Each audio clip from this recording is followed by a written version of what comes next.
Abortion and euthanasia treat everyone the same way a factory treats its products. If something is defective, instead of spending money and time to try to fix the problem, the factory would simply discard the faulty device to make way for a better commodity. Imagine if we implemented this in everyday life. If a baby was developing in the womb with a disability, following the example of the factory, the baby would be discarded to make way for a stronger and healthier baby. Well, you no longer have to imagine it. This is the culture in which we live in today. Anybody that is not fit is disposed of and forgotten. Years ago, if we were told this would happen, we would think that there would be cries of injustice. Have you heard any cries, or even so much as a whisper? No. Mainstream media says abortion is a human right, just like food or clean water. You might ask why people seek to do these unethical things to their own kind. The answer is power and privileges. Slave owners regarded Africans as property and not people, so they could enjoy free labor and the money that came from cash crops. Hitler blamed Jews to become the Führer of Germany and to gain all the perks of being treated like a god. Abortionists get money from killing the unborn. Lots and lots of money. In the minds of the powerful, abortion and euthanasia are justified because those who don't produce revenue or don't contribute anything to society are worthless. When we talk about objects or even animals, this idea may be true, but never in respect to human beings. All humans are made in the image of God. We may have an image of what a perfect human being is in our minds, but in the eyes of God, we are perfect. We have infinite value. We have a purpose, no matter who we are, and no matter how society views or values us. Of course, not all who do wrong intend to.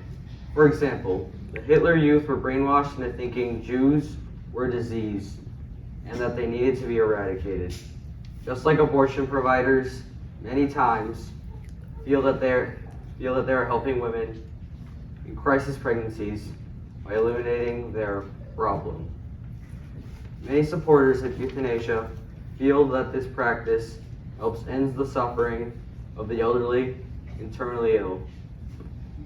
Such was the case when my mom was suggested by a very well-intended genetic counselor at the hospital to terminate her pregnancy and end my brother's suffering.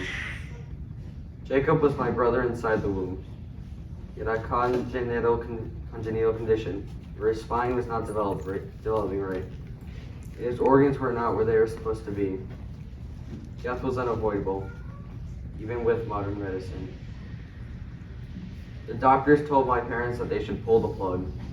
In other words, they told them to have an abortion and end it there. My mom was almost 40. This was her 8th pregnancy. She had several C-sections, and she had a condition where she could develop a blood clot. This was a risky pregnancy. Why go through such a difficult pregnancy and take shots every day when Planned Parenthood was only a drive away? He's gonna die anyway. There was no point. Why bother? My parents refused. They knew he wasn't going to live, but that didn't stop them. My brother received all the medical care and love he deserved in my mom's belly.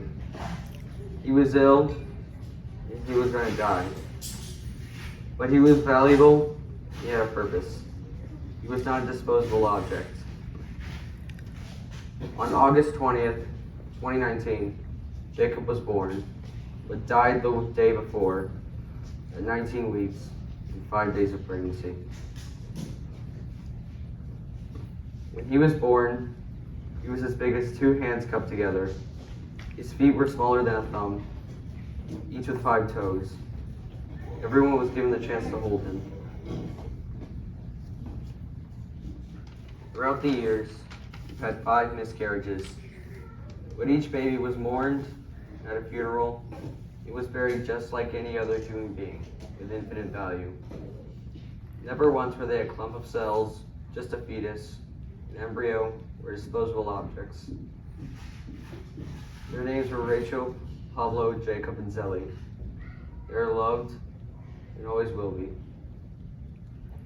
In the essay contest guidelines, we are asked to write about who should be more cared about. My answer is the disabled or terminally ill unborn babies who are the perfect target for abortion or euthanasia. We also need a voice because they have none. I care that they are treated with respect like any other human being, that they're not easily able to be discarded because they are inconvenient or because they're going to die anyways.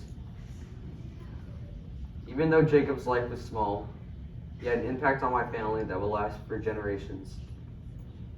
Jacob is the face of all the babies whose lives were taken because they didn't meet the standard of perfection. For me, Jacob is the experience that makes me care for all the disabled babies.